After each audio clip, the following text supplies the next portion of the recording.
Next question ആണ്. നമ്മൾ Boolean product ആയിരുന്നു പറഞ്ഞുകൊണ്ടിരുന്നത് അല്ലെ? ബൂളിയൻ പ്രോഡക്റ്റ്, അതായത് ബൂളിയൻ ജോയിന് മീറ്റ് സമ്മും ഒക്കെ കണ്ടു. ഇനി ബൂളിയൻ പ്രോഡക്റ്റ് അല്ലെ? എ ബി രണ്ട് മെട്രിക്സ് ആണ്. എ ബൂളിയൻ പ്രോഡക്റ്റ് ബി ഉണ്ടോ? എ ബൂളിയൻ പ്രോഡക്റ്റ് ബി എങ്ങനെയാണ് പറഞ്ഞ കാര്യം തന്നെ. വൺ ഉണ്ടോ? First row into first column ആണ് ഫസ്റ്റ് എലമെന്റ്. അപ്പൊ ഇൻറ്റു എന്നുള്ളത് ആൻഡും പ്ലസ് ഉള്ളത് ഓറും എടുക്കും കേട്ടോ. 1 into 1 എന്ന് വെച്ചാൽ 1 and 1 കണ്ടോ. അടുത്തത് 0 and 0, പിന്നെ ആൻഡ് ആണ്, പ്ലസ് വരുമ്പോ ഓർ എഴുതും കേട്ടോ. പിന്നെ 1 and 1 or 0 and 1 കണ്ടോ. 1 and 1 or 0 and 1. അടുത്ത 1 and 0 or 0 and 1. അങ്ങനെ ഫസ്റ്റ് റോയിലെ മെമ്പേഴ്സ് എല്ലാം കിട്ടി. സെക്കൻഡ് ആകുമ്പോൾ അടുത്ത റോ, സെക്കൻഡ് റോയെ എല്ലാ കോളം കൊണ്ട് മൾട്ടിപ്ലൈ ചെയ്ത് ഓരോ അടുത്ത റോ കണ്ടുപിടിക്കുക. അങ്ങനെ കണ്ടുപിടിച്ചാൽ നിങ്ങൾക്ക് മാട്രിക്സ് മൾട്ടിപ്ലിക്കേഷൻ അറിയാവുന്നതുകൊണ്ട് ഞാൻ ഒത്തിരി വിശദീകരിക്കേണ്ട കാര്യമില്ല. അവിടെ കൂട്ടുന്നതിന് പകരം ഇവിടെ നമ്മൾ ചെയ്താൽ മതി. എങ്ങനെ ആറോ ആൻഡ് ഓറിട്ട്. ഇനി ആർക്ക് ബൂളിയൻ പവർ ആണ്. പവർ എന്ന് പറയുമ്പോൾ നമുക്കറിയാം എ സ്ക്വയർ എന്ന് പറഞ്ഞ a boolean product a cube എന്ന് പറഞ്ഞ എ ബൂളിയൻ പ്രോഡക്റ്റ് എ അല്ലെ? എ സ്ക്വയർ ഇൻറ്റു എന്ന് പറയുന്നതാണ്. സ്ക്വയർ 0 1 മെട്രിക്സ് ആണ്.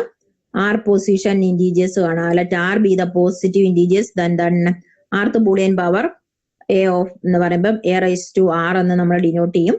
ഇവിടെ നോക്കിയ ക്വസ്റ്റ്യൻ കണ്ടോ. എ എന്ന് പറയുന്നത് 0 1 1 1, ബി 1 1 1 0. അങ്ങനെയാണ് എ സ്ക്വയർ കണ്ടുപിടിക്കണം, ബി സ്ക്വയർ കണ്ടുപിടിക്കുക, എ ക്യൂബ് ബി ക്യൂ ഒക്കെ കണ്ടുപിടിക്കണം. എ സ്ക്വയർ എന്ന് പറയുമ്പോൾ നോക്കി, എ സ്ക്വയർ എന്ന് പറഞ്ഞാൽ എന്താ? എ ബൂളിയൻ പ്രോഡക്റ്റ് എ ആണ്. അപ്പോൾ എ ഒരു തവണ എഴുതുക, രണ്ട് തവണ എഴുതുക, ഈ ബൂളിയൻ പ്രോഡക്റ്റ് എഴുതുക. പിന്നെ കാണാൻ എളുപ്പമുണ്ടല്ലോ. First row into second column, first element കിട്ടും. First row into second column second element കിട്ടും. Second row into first column first element കിട്ടും. Second row into second column next element കിട്ടും അല്ലേ? അപ്പം ഇൻറ്റു ഉള്ളിടത്ത് ആൻഡ് എടുക്കുക, ആഡ് ചെയ്യേണ്ട അടുത്ത് ഓറും എടുക്കുക. അതാണ് ഇവിടെ നമുക്ക് കിട്ടുന്നത്. പിന്നെ എ ക്യൂബ് എ സ്ക്വയർ കിട്ടിയല്ലോ. A square into Boolean product A എടുത്താൽ മതി. അപ്പൊ നമുക്ക് എ ക്യൂബ് കിട്ടും. ഇതുപോലെ തന്നെ സെയിം ആണ്. എളുപ്പമായിട്ടാണ് ഞാൻ മുന്നോട്ട് വന്നത്. ബി സ്ക്വയറിന്റെ കേസിലും അതുപോലെ തന്നെ അല്ലേ? ഇത് നമുക്ക് ഈസിയാണ്. ഡൗട്ട് ഉണ്ടായി അന്നേരം ചെയ്യുമ്പോൾ ഡൗട്ട് ഉണ്ടായി ചോദിക്കണേ.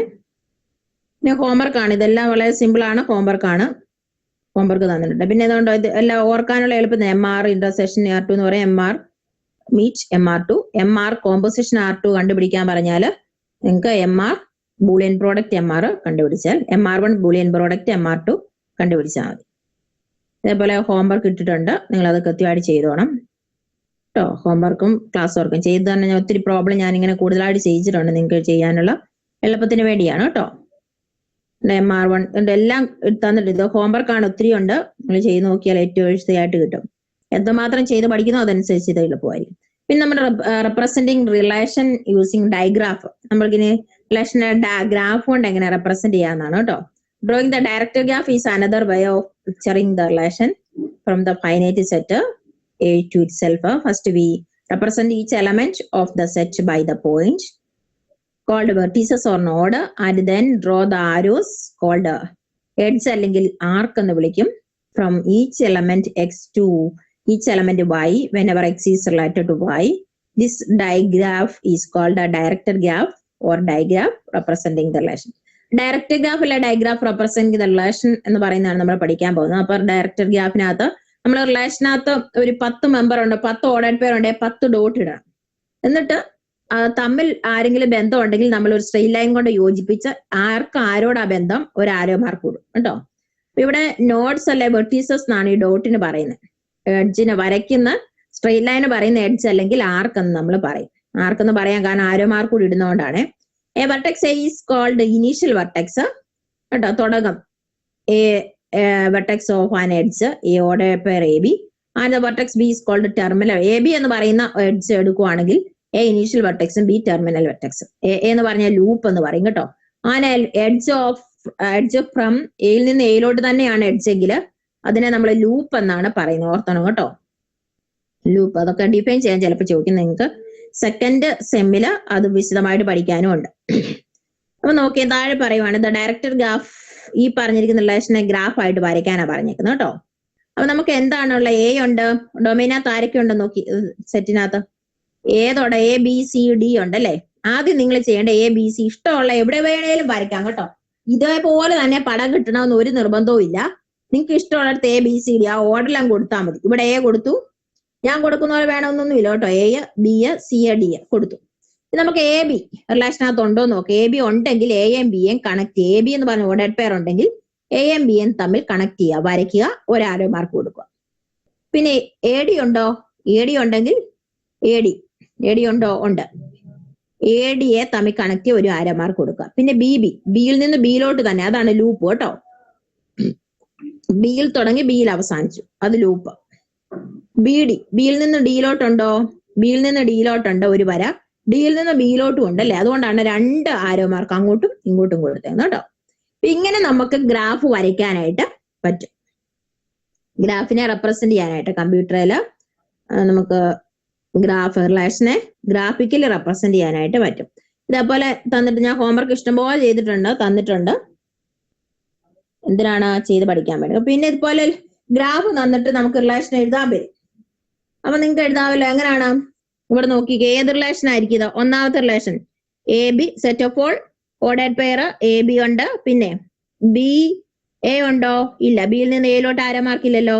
A b set of all ordered pair a b, പിന്നെ c b, a c, c a. കണ്ടോ, അത്രയും പേരാണുള്ളത്. ഇതാണല്ലോ എ ബി ഇല്ലല്ലേ, ബി എ ഉണ്ട്, ബി എ ഉണ്ട്, പിന്നെ ഡി ബി ഉണ്ട്, സി ഡി ഉണ്ട്, സി എ ഉണ്ട്. കണ്ടോ, അങ്ങനെയാണ് നമ്മൾ എഴുതുന്നത് കേട്ടോ. കണ്ടോ, എല്ലാ ഗ്രാഫിൽ നിന്നും നമുക്ക് റിലേഷൻ എഴുതാനായിട്ട് പറ്റും. കണ്ടോ, ഗ്രാഫിക്കൽ റെപ്രസെന്റ് വളരെ സിമ്പിൾ ആണ് കേട്ടോ. ഇല്ല, ഈക്വലൻസ് റിലേഷൻ നെക്സ്റ്റ് നമ്മൾ പഠിക്കാൻ പോകുന്ന ഈക്വലൻസ് റിലേഷൻ ആണ്. റിലേഷൻ എങ്ങനെ ഈക്വലന്റ് ആകുന്നതെന്ന് നമ്മൾ കണ്ടായിരുന്ന റിലേഷൻ പല ടൈപ്പ് റിലേഷൻ ഉണ്ടല്ലേ. Reflexive, symmetry and transitive, anti symmetry ഒക്കെ ഉണ്ട്. അപ്പൊ ആ കണ്ടീഷൻ എല്ലാം സാറ്റിസ്ഫൈ ചെയ്യുവാണ്, റിഫ്ലക്സീവും സിമ്മട്രിയും ട്രാൻസിറ്റീവും ആണ് ഒരു റിലേഷൻ എങ്കിൽ, ആ റിലേഷന് പറയുന്ന പേരാണ് ഈക്വലൻസ് റിലേഷൻ എന്ന് നമ്മൾ പറയും. Equivalence relation. ഒരു relation reflexive, symmetry and transitive ആണെങ്കിലാണ് equivalence. Relation on the set is called equivalence relation if it is reflexive, symmetry and transitive. ഈ മൂന്ന് കണ്ടീഷനും കോൾ ചെയ്താൽ ആ റിലേഷനെയാണ് നമ്മൾ റിഫ്ലക്സീവ് റിലേഷൻ എന്ന് പറയുന്നത് കേട്ടോ. ട്രാൻസിറ്റിവിറ്റി. അപ്പൊ റിഫ്ലക്സീവ് റിലേഷൻ ആണെങ്കിൽ നമ്മൾ എ റിലേറ്റഡ് ടു ബി ഇങ്ങനെ പറയുവേ. ഈക്വലന്റ് ആണെന്നതിനെ കാണിക്കാനാണ് എ ഈക്വലന്റ് ടു ബി എന്നൊക്കെ നമ്മൾ ഡിനോട്ട് ചെയ്യും. അടുത്തത് ഒരു എക്സാമ്പിൾ നോക്കാം. ഇത് നമ്മൾ കണ്ടിട്ടുണ്ട് ഈക്വലന്റ് ആണെന്നുള്ളത് കേട്ടോ. ഇത് നമ്മൾ എവിടെയാണ്? നമ്പർ തിയറിയിൽ ഇത് പ്രൂഫ് ചെയ്തിട്ടുണ്ട്. അതുകൊണ്ടാണ് ഇവിടെ prove that congruent modulo M is an equivalent relation. അപ്പം കോൺഗ്രന്റ് മോഡുലോ എം ഒരു ഈക്വലന്റ് റിലേഷൻ ആണെന്ന് കാണിക്കാൻ, പ്രൂഫ് ചെയ്യാൻ പറയും. ആർ എന്ന് പറയുന്ന സെറ്റ് എടുക്കുന്നു. Set of all ordered pair a b such that a is congruent to b modulo m. ഇതാണ് റിലേഷൻ കേട്ടോ. എന്താണ്? റിലേഷനകത്തെ മെമ്പറാണ് എ ബി എന്ന് പറയണമെങ്കിൽ എങ്ങനെ ബന്ധം വേണം?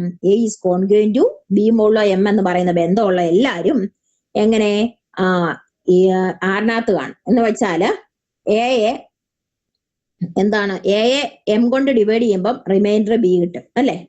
എ മൈനസ് ബി എന്ന് പറയുന്നത് മൾട്ടിപ്പിൾ ഓഫ് എം ആയിരിക്കും, അല്ല ഡിവിസിബിൾ ബൈ എം ആയിരിക്കും എന്നൊക്കെയാണ് നമുക്ക് ഇവിടുന്ന് പറയാൻ പറ്റുന്നത്. അപ്പൊ നമ്മൾ b a is congruent b mod m എന്ന് പറഞ്ഞ ഡെഫിനിഷൻ ആണ് ആദ്യം എഴുതുന്നത് കേട്ടോ. നമുക്കറിയാവുന്ന ഡെഫിനിഷൻ എന്താണ്? A minus b is divisible by m, അല്ലെങ്കിൽ multiple of m. A minus b is multiple of m എന്നാണ് അതിന്റെ അർത്ഥം. ആ റിഫ്ലക്സീവ് ആണ് എന്ന് പറഞ്ഞാൽ അതിന്റെ അർത്ഥം എന്താ? ആ റിഫ്ലക്സീവ് ആണോ എന്ന് ചെക്ക് ചെയ്യണം. A is related to a ആണോ എന്ന് ചെക്ക് ചെയ്യണം അല്ലെ. അപ്പൊ നമുക്ക് നോക്കാം, ഒരു സെറ്റിന് അതിനോട്, ഒരു മെമ്പർ എലമെന്റിന് അതിനോട് തന്നെ, ഒരു ഇന്റീജറിന് അതിനോട് തന്നെ ബന്ധം ഉണ്ടോ എന്ന് നോക്കാവേ. ബന്ധം വേണമെങ്കിൽ എന്ത് വേണം? എ മൈനസ് ബി എന്ന് പറയുന്നത് മൾട്ടിപ്പിൾ ഓഫ് എം ആയിരിക്കാം അല്ലെ. അപ്പൊ എന്ന് പറയുന്ന ഇന്റീജർ വെച്ച് എ മൈനസ് എ 0 ആണ്. 0 is the multiple of M അല്ലെ. സീറോയെ ഏത് നമ്പർ കൊണ്ട് മൾട്ടിപ്ലൈ ചെയ്യാമല്ലോ. അപ്പൊ അതുകൊണ്ട് നമുക്ക് A is congruent A modulo m എന്ന് എഴുതാൻ പറ്റും. അടുത്ത ആർ ഈ സിമട്രി ആണ് നോക്കുക. എന്ന് വെച്ചാൽ എക്ക് ബിയോട് ബന്ധമുണ്ട് എങ്കിൽ ബിക്ക് എയോടും ബന്ധം വേണം. എ ബി രണ്ട് element എടുക്കുവാണ്. A is congruent to b modulo m എന്ന് പറഞ്ഞാൽ അതിന്റെ അർത്ഥം A minus B is the divisible by m അല്ലെങ്കിൽ multiple of M. That is A minus B equal M K എന്ന് എഴുതാം അല്ലെ. നമുക്ക് എന്താ തിരിച്ചും വേണം അല്ലെ. B minus A is the multiple of